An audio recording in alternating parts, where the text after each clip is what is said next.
Hello my dude and dudettes, my name is Cool265 and this is my first review on Geek Apocalypse, and to start, as you can see by the title, it's going to be about Metro Last Light. Warning, this review has a spoiler of the ending of the first game, so if you don't want any spoilers, do not read this review. Anyway, let's get into it. The story.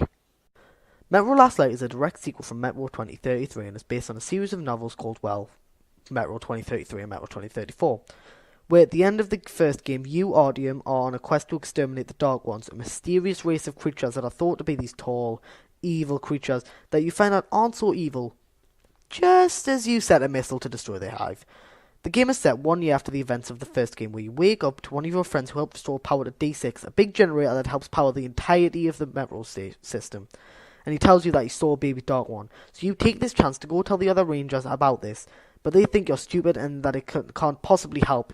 So you're given the mission to exterminate this Dark One. So you and the leader of the Order's daughter go to kill it. But I'm not going to give away any more spoilers to the story because it's really good and, well, let's just go into the gameplay. Good gameplay.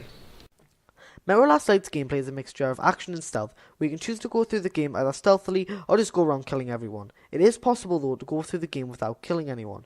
In each chapter there are different trophy achievements for each playstyle. One for killing no one and going in with stealth, which is much harder than just running in and shooting up every mother in the place, because there are different ways to stealth around. The main way is turning off light bulbs by turning off generators, pulling out the light bulbs, and flipping switches, staying in the shadows and trying.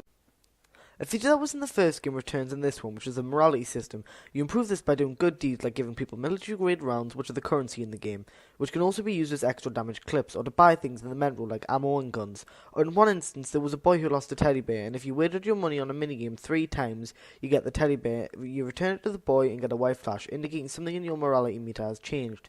But, killing too many people will have a negative effect on your morality meter, which affects your ending. These morality events mostly happen in the Metro stations themselves, which, as I've mentioned before, are another big part of the game. Each station has their own personality and traits. There is one place called Bolshoi, which is a show town with a theatre, where people from all over the Metro go to see shows, and if you choose, you can stay and watch the shows, and if you do, you get a trophy or an achievement. So as you can tell, the Metro stations play a big part in the game. But, in a country destroyed by a nuke, there are other enemies other than bandits. Mutants. There are a variety of different mutants in the first game, where in Metro 2033 there were just 2. Nasalises, which are rat-like mutants, and demons who fly around, which I have absolutely no idea what they're muted from. But there are a few more mutants in this game, like these big fish-like creatures called shrimp, and these things called watchmen, who are alone at first, and you think they're harmless, but if they spot you, they will call for backup, and there will a few more come, and you will have to fight them off. Bad gameplay. But now that I've talked about the things I like about this game, it's time to talk about the things that I don't like.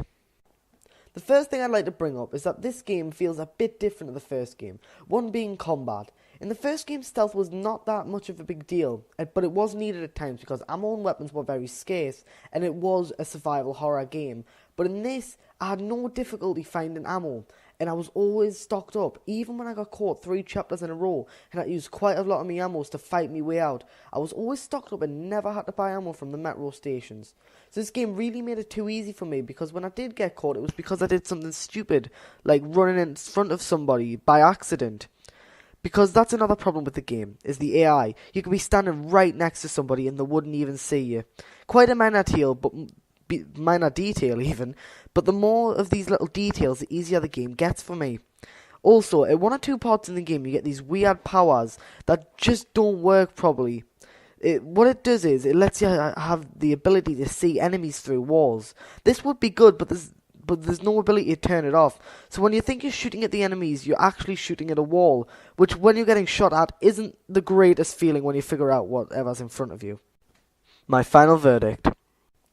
Overall, the gameplay, though flawed in some places, make this game really good. I thoroughly enjoyed playing this game, and I got deeply engrossed in the story. And there was a part that I really liked, not naming the part in question. Strip club. Anyway, I really enjoyed this game, minus the messed up AI and other things. I give this game an 8 out of 10. If you like this review and want to see more, please leave a like and subscribe, and tell me in the comments what game you would like me to review next. And thanks for watching.